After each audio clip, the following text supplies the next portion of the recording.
Flowrilla, referencing crawling from modern apes. We're really well made to climb, run, and walk. A sort of modern day training for apes like us. We're going to be working with different kinds of position, different ways of applying weight to the hands and also to the feet, so that we can have a greater range there, and so that we can train those structures, which includes bones and also the soft tissues like muscles that connect to them, in a larger variety of ways.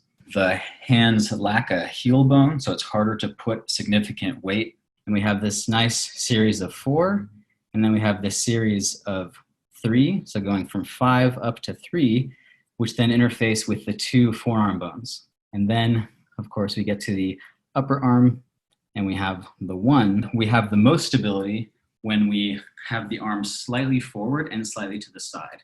That's literally the most coverage you can get at that joint, and the most neutral or mid-range you can get for the muscles that cross that joint. So different hand combinations, slightly gripping, a knuckle plus thumb. You use your hands to build up a mound for yourself. One hand on forearm. The foot changes shape, but less than the hand. And of course it has this massive heel bone, which also reduces mobility, but increases stability. But for crawling, you can still step on different aspects. So when you press on the side of the foot, now you activate a chain that goes up the side of the ankle and the side of the lower leg and the hip.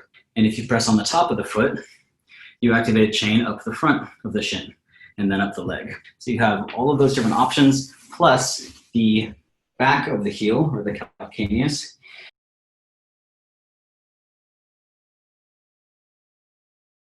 And now I'm going to use my legs to press my pelvis up. So I orient my spine over this hand.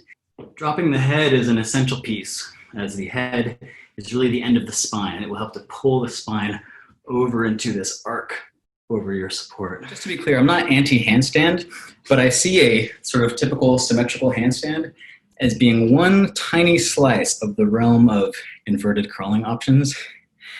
So it's just a highly specialized moment of crawling. If you elevate the scapula and clavicle, so the shoulder girdle, it does shift that facing of the glenoid fossa, or the saucer for the humeral head, to fit inside, to make it a bit more vertically oriented. If you have the option of making it asymmetrical and finessing that shoulder joint, it's a little bit better, just biomechanically speaking. We're going to put the geometry, instead of external, we'll put it internal, and it's more about setting up the shoulders well, setting up the hips well. It's just one instance of this pattern that we're already working on. The second arm reaching out, and as it's swinging out, it has momentum, right? It's a mass that's moving. So reaching out, using that arm to then pull the rib cage. And one way to train that is to really emphasize the reach moment. So you stall a little bit more and really pull over, and that will help to get you onto that second arm.